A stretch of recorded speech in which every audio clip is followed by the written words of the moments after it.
1 cup dosa அரிசியை நல்லா கழுவிட்டு 3 மணி நேரம் ஊற வச்சு எடுத்திருக்கேன். துருவின தேங்காய் 1 கப் எடுத்திருக்கேன். தேங்காய் துருவல் எவ்வளோக்கு எவ்வளோ சேர்க்குறோமோ அந்தளவுக்கு டேஸ்ட் நல்லாயிருக்கும்.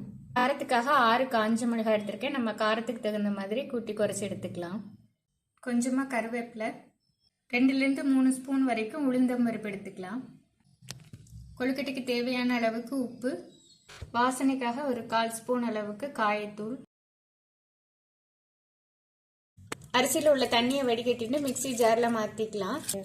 1/4 கப் அளவுக்கு தண்ணி சேர்த்துட்டு கொஞ்சம் கட்டியாகவே அரைச்சிக்கலாம். இந்த அளவுக்கு கட்டியாக மாவு அரைச்சிக்கலாம், ரொம்பவும் தண்ணியாக வேண்டாம். இப்போ இது கூடவே நம்ம மிளகா வத்தல் சேர்த்துக்கலாம்.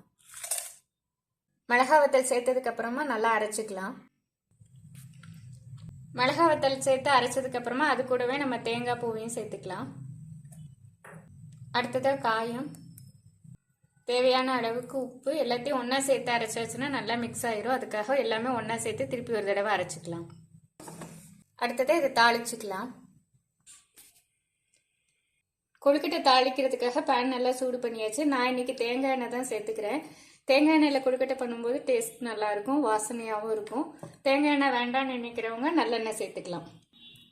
எண்ணெய் சூடானதுக்கப்புறமா நம்ம எடுத்து வச்சிருக்கிற உளுந்தம்பருப்பு சேர்த்துக்கலாம். இந்த கொழுக்கட்டைக்கு கடுகு சேர்க்கணும்னு அவசியம் இல்லை. இந்த உளுந்தம்பருப்புவே நல்லா வாசமாக இருக்கும். உளுந்தம்பருப்பு நல்லா செவந்துருச்சு. நம்ம கருவேப்பிலை சேர்த்துக்கலாம். கருவேப்பிலை சேர்த்ததுக்கப்புறமா நம்ம அரைச்சி வச்சிருக்கிற மாவையும் இதோடு சேர்த்துக்கலாம்.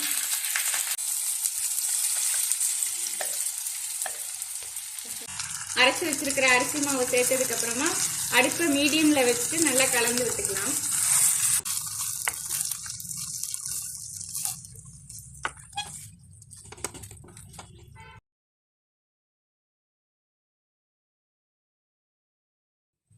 மீடியம் ஃப்ளேம்ல வச்சுட்டு 5 நிமிஷம் வதக்கியாச்சு.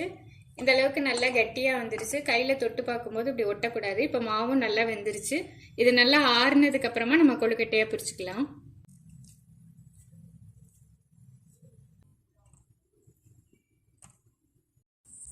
இட்லி பாத்திரத்தில் தண்ணி கொதிச்சிருச்சு. நம்ம பிடிச்ச கொழுக்கட்டையெல்லாம் வச்சு வேக வச்சுக்கலாம்.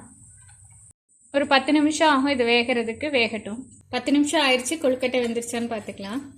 கொழுக்கட்டை வெந்துருச்சு, கலர் நல்லா மாறி இருக்கு. இப்போ ஸ்டவ் ஆஃப் பண்ணிக்கலாம். அரைச்சி பண்ண கார கொழுக்கட்டை ரெடி ஆயிடுச்சு. இது நீங்களும் ட்ரை பண்ணி பாருங்க. இதே மாதிரியான இன்னொரு வீடியோவில் உங்களை சந்திக்கிறேன்.